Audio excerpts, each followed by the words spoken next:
Hi అండి, అందరికీ నమస్కారం. అందరూ ఎలా ఉన్నారండి?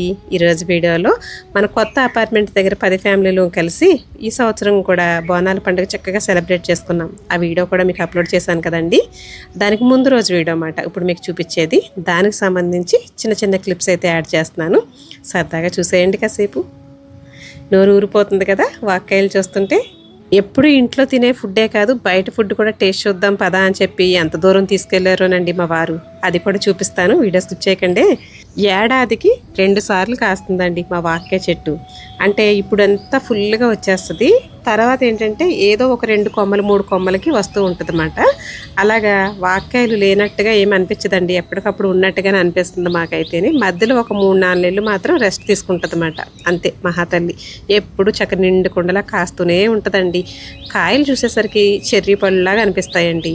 తీయగా ఉంటాయేమో అని చెప్పేసి నా దగ్గరికి వచ్చిన కస్టమర్స్, స్టిచ్చింగ్ చేస్తాను కదండి, ఇంకా వచ్చి గబుక్కుని కోసుకొని నోట్లో పెట్టుకుంటే పుల్లగా పులుపు అయితే. సరే, ఇంకా వాక్కాయలు ఈ ఏడాది కూడా ఏం చేశాను, ఎవరికి ఇచ్చాను అని కూడా మీకు చెప్తానండి.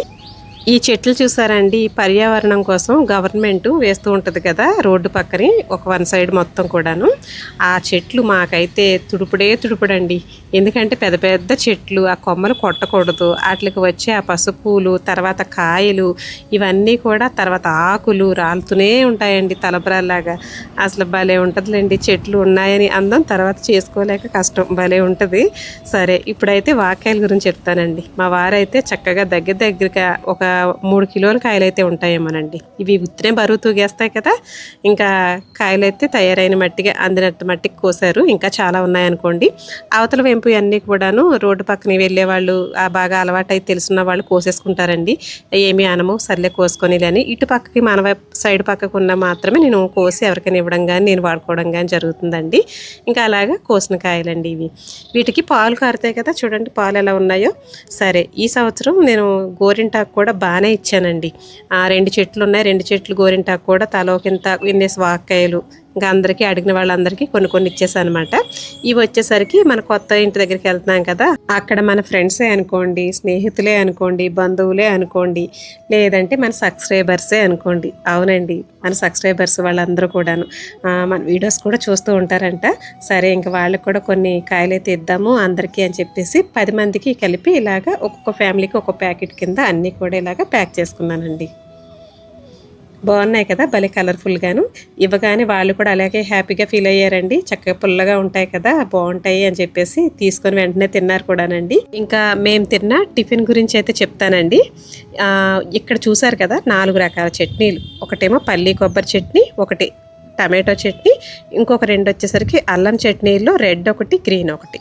అయితే ఇక్కడ టిఫిన్స్ ఏంటనుకున్నారు, ఇడ్లీ, దోశ, గారి, పన్నీర్ దోశ, మసాలా దోశ, తర్వాత చీజ్ దోశ, ఇలాగా డిఫరెంట్ అండి. అసలు బోండా ఒకటి, డిఫరెంట్గా ఎన్ని రకాల టిఫిన్స్ ఉన్నాయో ఆ టిఫిన్స్ అన్నీ కూడా ఇక్కడ నైట్ టైము స్టార్ట్ చేస్తారంటండి. అయితే ఇది అసలు ఎంత ఫేమస్ అయిందంటే, మేము వచ్చింది మియాపూర్ అండి. ఇంత దూరం తీసుకొచ్చారు. అసలు ఎందుకు అని అంటే, తిని చూడు ఇక్కడ ఉన్న జనం అంతా ఎందుకు వచ్చారనేది నీకే అర్థమవుతుంది అని చెప్పి అన్నారండి. నిజంగా క్వాలిటీ మెయింటైన్ చేస్తే ఎవరైనా ఎంత దూరమైనా వెళ్తారంటానికి ఇదే నిదర్శనం అండి. ఇక్కడ వీళ్ళు పెట్టిన రేటుకి, వాళ్ళు ఇచ్చే క్వాలిటీ అండ్ క్వాంటిటీకి వర్త్ అండి.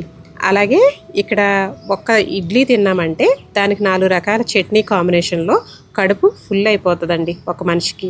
అయితే ఇక్కడ నేను లాస్ట్ వీడియోలో కూడా చెప్పానండి, అందరూ కూడా బయట ఫాస్ట్ ఫుడ్ మీదే ఆధారపడుతున్నారు అని చెప్పేసి. అయితే మేము వచ్చింది మియాపూర్ కదండి. ఇక్కడ అంతా కూకట్పల్లి, ప్రగతి నగరు, మొత్తం ఆ ఏరియాస్ అంతా కూడాను మనకి ఎక్కువగా సాఫ్ట్వేర్సే కనబడుతూ ఉంటారు. ఎంప్లాయీసే ఎక్కువగా ఉంటారన్నమాట. లేడీస్ కానీ మగవాళ్ళు కానీ ఎక్కువగా ఉంటారు. వాళ్ళందరూ కూడా ఇంకా అలసిపోయో లేదంటే ఇంకా రిలీఫ్గా ఉంటుందని చెప్పేసి వచ్చి ఇంకా టిఫిన్స్ మీద ఎక్కువగా ఇంట్రెస్ట్ పెడతారండి.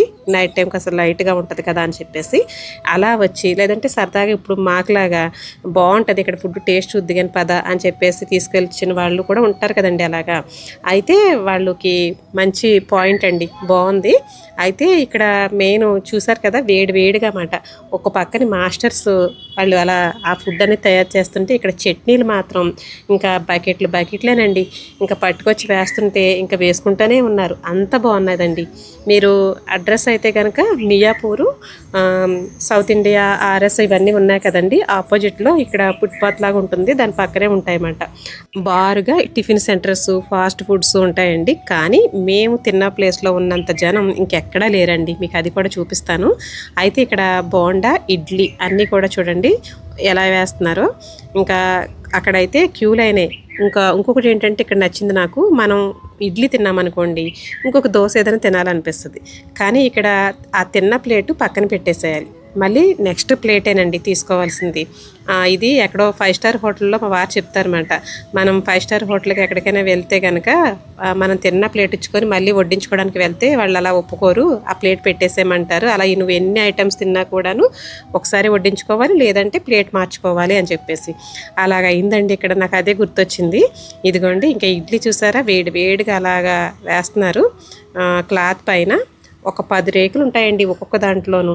అలాగా రెండు గిన్నెల్లో వండుతున్నారు. ఇంకా ఇడ్లీ మాత్రం పలక షేప్లో భలే ఉన్నదిలేండి చూడటానికి. మామూలుగా రౌండ్గానే చూస్తాం మనం ఇడ్లీలు. ఇప్పుడు స్టైల్ అండి ఇక్కడ. అందులోనూ మనకి హోటల్ స్టైల్లో ఏంటంటే పలక మోడల్లో వస్తుంది ఇడ్లీ. ఇంట్లో కూడా మనం అలాగే ట్రై చేస్తున్నాం కదండి, అలాంటి ప్లేట్స్ తెచ్చుకొని. ఇడ్లీ పిండి మాత్రం ఇలా జారుగా ఉండాలంటండి. ఇలా జారుగా ఉంటే మెత్తగా వస్తుందంట. ఇంకా పిండి కొలతలు అనేవి కొంచెం ఒక్కొక్కరు మార్చి వేస్తూ ఉంటారనుకోండి, అది వేరు. బోండాలు చూసారా ఏ సైజు ఉన్నాయో. కానీ నేను వీటిని అయితే రోజు తినమని అయితే నేను చెప్పనండి.